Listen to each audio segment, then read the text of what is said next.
Hi hello ನಮಸ್ತೆ ಸ್ನೇಹಿತರೆ, ಎಲ್ಲರಿಗೂ ಕೂಡ ಮತ್ತೊಮ್ಮೆ ನಿಮ್ಮ ಯೂಟ್ಯೂಬ್ ಚಾನಲ್ಗೆ ಪ್ರೀತಿಯ ಸ್ವಾಗತ. ಇವತ್ತು KPSC ಮಾಡ್ತಾ ಇರುವಂಥ ಈ ಒಂದು KS ಮುಖ್ಯ ಪರೀಕ್ಷೆಗೆ ಏನು ಮಾಡೋದಕ್ಕೆ ಇವರು ಹೊರಟಿದ್ದಾರೆ ನಾಳೆ. ನಿಜಕ್ಕೂ ಇವರಿಗೆ ಯಾವ ರೀತಿಯಾಗಿ ಯಾರು ಹೇಗೆ ಬಂದು ಬುದ್ಧಿ ಹೇಳಬೇಕು ಅನ್ನೋದು ಗೊತ್ತಾಗ್ತಾ ಇಲ್ಲ.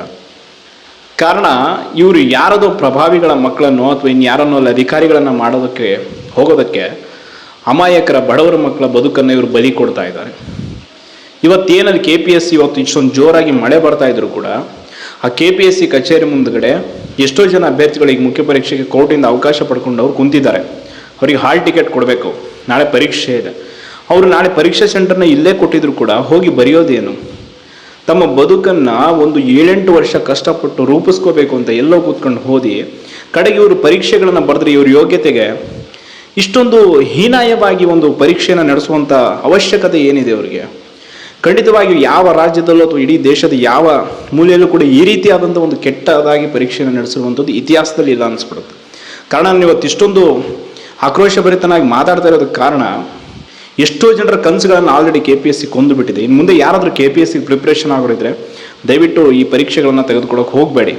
ಬೇಕಿದ್ರೆ ಜೀವನ ಇದ್ದರೆ, ನಮ್ಮ ತಂದೆ ಎಲ್ಲೋ ಒಂದು ಸಲ ಒಂದು ಮಾತು ಹೇಳಿದರು ನನಗೆ. ಅವರು ಕೂಡ LLB ಓದಬೇಕಾದ್ರೆ, ಡಿಗ್ರಿ ಓದಬೇಕಾದ್ರೆ KPSC ಅವರು ಈಗಿಂದಲ್ಲ ಅವಾಗಲೂ ಕೂಡ ಇದೇ ರೀತಿ ಇದ್ದಾಗ ಹೇಳಿದರು, ಬದುಕಿದ್ರೆ ಬೇಕಿದ್ರೆ ಹೊಲದಲ್ಲಿ ಎಲ್ಲಾದರೂ ಉಳುಮೆ ಮಾಡ್ಕೊಂಡು ಏನೋ ಮಾಡ್ಕೊಂಡು ಜೀವನ ಮಾಡ್ಬೋದು. ಬಟ್ KPSC ಅಂತ ಪರೀಕ್ಷೆಗಳಿಗೆ ಓದಿದರೆ ಇಡೀ ತಮ್ಮ ಭವಿಷ್ಯದ ಜೊತೆ ಎಲ್ಲವನ್ನು ಕೂಡ ಕಳ್ಕೊಳ್ಬೇಕು. ಈ ಕಡೆ ಹಣವನ್ನು ಕಳ್ಕೋಬೇಕು, ಜೀವನವನ್ನು ಕಳ್ಕೋಬೇಕು, ಸಮಯವನ್ನು ಕಳ್ಕೋಬೇಕು.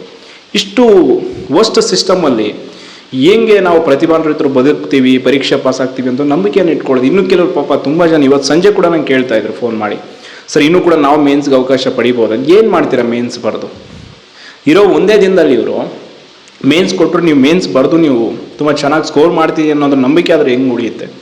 ಅಟ್ಲೀಸ್ಟ್ ಕೋರ್ಟ್ ಇಷ್ಟೆಲ್ಲ ಹೇಳಿದೆ, ಇಷ್ಟೆಲ್ಲ ಮಾಡಿದೆ ಅಂದಮೇಲೆ ಇವತ್ತು ಒಂದು ಮೀಟಿಂಗ್ ಮಾಡಿದ್ಮೇಲೆ ನಾವು ನಡೆಸ್ತೀವಿ ಆಯಿತು, ಒಂದು ಪೋಸ್ಟ್ಪೋನ್ ಅಟ್ಲೀಸ್ಟ್ ಒಂದು ಪ್ರಿಪ್ರೇಷನ್ ಮಾಡೋದಕ್ಕಾದ್ರೆ ಅವ್ರಿಗೆ ಟೈಮ್ ಬೇಡವಾ?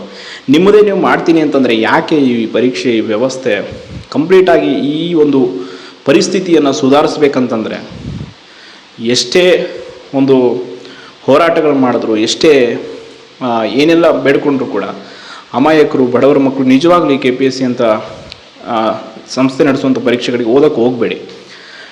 ಈ ರೀತಿಯಾದಂಥ ನೀವು ಜೀವನ ಮಾಡೋ ಬದಲು ಸುಮ್ಮನೆ ಬೇರೆ ಏನಕ್ಕಾದರೂ ನಿಮ್ಮ ಸಮಯವನ್ನು ಕೊಟ್ಟರೆ ಬದುಕಲ್ಲಿ ಏನಾದರೂ ಒಂದು ಸಾಧನೆ ಮಾಡಿಕೊಳ್ಬೋದು. ವಿದ್ಯಾರ್ಥಿ ಸಂಘಟನೆಗಳಾಗಿರ್ಬೋದು, ಅಥವಾ ಇನ್ಯಾರು ಆಗಿರ್ಬೋದು, ಅಥವಾ ರಾಷ್ಟ್ರಪತಿಗಳಾಗಿರ್ಬೋದು, ರಾಜ್ಯಪಾಲರಾಗಿರ್ಬೋದು, ಅವರೆಲ್ಲರಿಗೂ ಕೂಡ ಈ ವಿಷಯ ಮುಟ್ಟಿದೆ ಈಗ ಆಲ್ರೆಡಿ KS ಪರೀಕ್ಷೆದು. ಇಷ್ಟೆಲ್ಲ ವಿಚಾರದಲ್ಲಿ ಇನ್ನೂ ಎಲ್ಲೋ ಒಂದು ಕಡೆಯಿಂದ ನನಗೆ ಒಂದು ಅನಾಮಧೇಯ ಕರೆ ಬಂದಿತ್ತು. ಅದ್ರ ಬಗ್ಗೆ ಹೇಳಬೇಕು ಬೇಡ ಗೊತ್ತಾಗ್ತಿಲ್ಲ. ಅವ್ರು ಹೇಳ್ತಾ ಇದ್ರು, ಆಲ್ರೆಡಿ ಸರ್ 3 ಕೋಟಿ 4 ಕೋಟಿ ಈ ರೀತಿ ಪೂರ್ವಭಾವಿ ಪರೀಕ್ಷೆಗೆ ಒಂದು 50 ಲಕ್ಷ ಈ ರೀತಿ ಆಲ್ರೆಡಿ ಆಗಿದೆ ಸರ್, ಗೊತ್ತಿದೆ, ಏನು ಮಾಡೋದು? ಗೊತ್ತಿದ್ರು ನಮ್ಮ ಹತ್ರ ಸಾಕ್ಷಿಗಳಿಲ್ಲ, ಏನು ಮಾಡೋಣ? ಈ ರೀತಿ ನಡೀತಾ ಇದೆ ಅಂತ ಕಣ್ಣು ಮುಂದೆ ನಮಗೆ ಕಂಡು ಬರ್ತಾ ಇದೆ, ಬಟ್ ನಾವು ಏನು ಮಾಡೋದಕ್ಕಿಲ್ಲ, ಅಸಹಾಯಕರಾಗಿ ನಿಂತಿದ್ದೀವಿ ಅಂತ. ಅಷ್ಟೊಂದು ಬಡ ಮಕ್ಕಳ ಒಂದು ಮನಸ್ಸನ್ನು ನೀವು ನೋಯಿಸಿ ಯಾವ ಸೀಮೆ ನೀವು ಅಧಿಕಾರಿಗಳನ್ನು ತಯಾರು ಮಾಡ್ತೀರಾ ನೋಡಿ. ಅಟ್ಲೀಸ್ಟ್ ಒಂದು UPSC ನೋಡಿ, ಒಂದು ಪರೀಕ್ಷೆ ನಡೆಸೋ ವಿಧಾನನಾದರೂ ಕಲೀರಿ. ಅಟ್ಲೀಸ್ಟ್ ಹಿಂಗೆ ಪರೀಕ್ಷೆ ನಡೆಸಬೇಕು, ಒಂದು ಸೀರಿಯಸ್ನೆಸ್ ಇರಬೇಕು, ಒಂದು ಡೇಟ್ ಬಿಡಬೇಕು ಅನ್ನೋ ಒಂದು ಸೆನ್ಸ್ ಇಲ್ಲ. ಅಟ್ಲೀಸ್ಟ್ ಇವತ್ತು ಈಗ ಕೋರ್ಟ್ ಇವತ್ತು ಮತ್ತೆ ಹೈಕೋರ್ಟ್ ಒಂದಿಷ್ಟು ಜನಕ್ಕೆ ಅಲೋ ಮಾಡಿದೆ. ಅಗೇನ್ ಮಂಡೇ ಹಿಯರಿಂಗ್ ಇದೆ. ಅವತ್ತು ಕೂಡ ಏನಾದರೂ KT ಹಿಯರಿಂಗ್ ಮಾಡಿದ್ರೆ ಅವ್ರಿಗೇನು ಅಗೇನ್ ಈ ಎಕ್ಸಾಮ್ ಬಿಟ್ಟು ನೆಕ್ಸ್ಟ್ ಒಂದು ಎಕ್ಸಾಮ್ ಮಾಡ್ತೀರಾ ಅಥವಾ ಈ ಪರೀಕ್ಷೆಗಳನ್ನು ಸ್ಟಾಪ್ ಮಾಡ್ತೀರಾ? ಏನು ಮಾಡ್ತೀರಾ ಅನ್ನೋ ಒಂದು ಸಣ್ಣ ಒಂದು ಕ್ಲಾರಿಟಿ ಕೂಡ ಕೊಡೋಕೆ ಆಗ್ತಿಲ್ಲ ಅಂದರೆ ಎಂತಹ ವ್ಯವಸ್ಥೆಯಲ್ಲಿ ನಾವು ಪ್ರಿಪ್ರೇಷನ್ ಮಾಡ್ತಾ ಇದ್ದೀವಿ. ಖಂಡಿತವಾಗಿಯೂ ಇವತ್ತು ನಿಜವಾಗ್ಲೂ ನೋವಾಗ್ತಾ ಇರುವಂಥ ವಿಚಾರ ಅಂತಂದರೆ ಅಲ್ಲಿ ಅಭ್ಯರ್ಥಿಗಳು ಕೂತ್ಕೊಂಡಿರೋದು KPSC ಕಚೇರಿ ಮುಂದೆ. ಆಲ್ರೆಡಿ ಇದೊಂದಲ್ಲ ಹೋರಾಟ ಮಾಡಿದರು, ಪಾಪ ಎಲ್ಲೆಲ್ಲಿಂದನೂ ಬಂದರು, ಇಷ್ಟೆಲ್ಲ ಮಾಡಿದ್ರು ಅವರಿಗೆ ಈ ಒಂದು ಅಮಾಯಕ ಒಂದು ಅಭ್ಯರ್ಥಿಗಳ ಕನಸಿನ ಬೆಲೆ ಗೊತ್ತಾಗ್ತಾ ಇಲ್ಲ ಅಂತಂದರೆ ಏನು ಮಾಡೋದಕ್ಕಾಗಲ್ಲ. ಖಂಡಿತವಾಗಿಯೂ ಇನ್ನೂ ಅವಕಾಶ ಉಳಿದಿದೆ. ಇಲ್ಲಿಗೆ ಇದು ಈ ವಿಷಯ ಸ್ಟಾಪ್ ಆಗಲ್ಲ. ಬಿಕಾಸ್ ಯಾರು ಕೂಡ ಹೋಪನ್ನು ಕಳ್ಕೊಬೇಡಿ. ಅದೇನಾಗುತ್ತೋ ಆಗಲಿ. ಇವೆನ್ ಮುಂದೆ ಭವಿಷ್ಯದಲ್ಲಿ ಬರೋರಿಗೆ ಅಥವಾ ಭವಿಷ್ಯದಲ್ಲಿ ನಾವು ಓದಬೇಕು ಅನ್ನೋರಿಗೆ ಒಂದು ಧೈರ್ಯ ತುಂಬುವಂಥ ಕೆಲಸ ಆಗಬೇಕು ಅಂತಂದರೆ ಈ ಒಂದು ಪರೀಕ್ಷೆ, ಈ ನೋಟಿಫಿಕೇಷನ್ ಎಸ್ಪೆಷಲಿ ಏನಾದರೂ ಒಂದು ತಡೆ ಆಗಬೇಕು ಅಥವಾ ಪ್ರಾಮಾಣಿಕರ ಆಯ್ಕೆ ಆಗಬೇಕು. ಇಲ್ಲದೆ ಹೊರತು ಬೇರೆ ಏನೂ ಕೂಡ ಪಾಸಿಬಿಲಿಟೀಸ್ ಇಲ್ಲ. ಕೊನೆಯದಾಗಿ ಇವಾಗ ಉಳ್ಕೊಂಡಿರುವಂಥದ್ದು ಒಂದೇ, ಎಲ್ಲಿಗಾದರೂ ಆಗಲಿ, ಅದು ಎಲ್ಲಿ ಸುಪ್ರೀಂ ಕೋರ್ಟ್ ಬಿಟ್ಟು ಇಂಟರ್ನ್ಯಾಷನಲ್ ಕೋರ್ಟ್ ಆಫ್ ಜಸ್ಟಿಸ್ಗೆ ಹೋದ್ರೂ ಪರವಾಗಿಲ್ಲ, ಈ ಒಂದು ನೋಟಿಫಿಕೇಷನಲ್ಲಿ ಯಾವುದೇ ಕಾರಣಕ್ಕೂ ಅವ್ರು ಯಾರ್ಯಾರು ಏನೇನು ಅಕ್ರಮ ಮಾಡೋಕ್ಕೆ ಹೊರಟಿದ್ದಾರೆ ಅವರೆಲ್ಲರ ಕೆಲಸಗಳು ಆಗಬಾರ್ದು. ಆ ರೀತಿಯಾಗಿ ಅದಕ್ಕೆ ತಡೆ ಆಗಬೇಕು. ಅದೇನು ಬೇಕಾಗಿದ್ದು ಮಾಡಲಿ ಅವರು ಪರವಾಗಿಲ್ಲ, ಬಟ್ ಪ್ರಾಮಾಣಿಕರಿಗೆ ಮಾತ್ರ ನ್ಯಾಯ ಸಿಗಬೇಕು ಅನ್ನೋ ಹಂತದಲ್ಲಿ ಹೋರಾಟ ಸಾಗ್ತಾ ಇದೆ.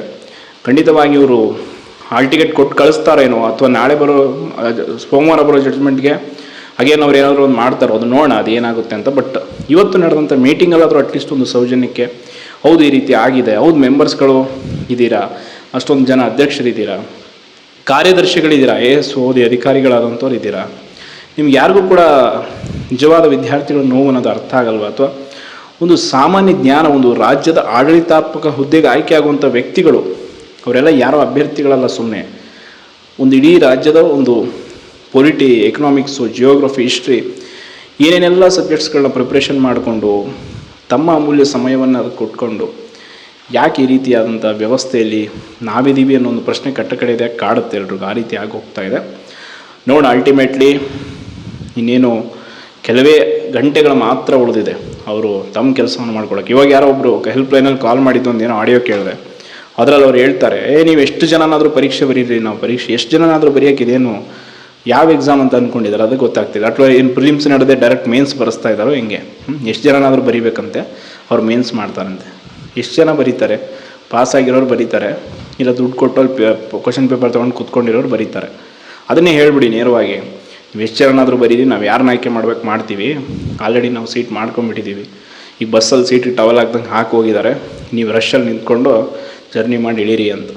ಖಂಡಿತವಾಗಿಯೂ ಈ ವ್ಯವಸ್ಥೆ ಬದಲಾಗಬೇಕು ಅಂತಂದರೆ ಬಹುದೊಡ್ಡ ಹೋರಾಟಗಳು, ಬಹುದೊಡ್ಡದ ವಿದ್ಯಾರ್ಥಿ ಕ್ರಾಂತಿಗಳೇ ಆಗಬೇಕು. ಅಲ್ಲಿವರೆಗೂ ಆಗಲ್ಲ ಅಂತ ಹೇಳ್ತಾ ಧನ್ಯವಾದಗಳು.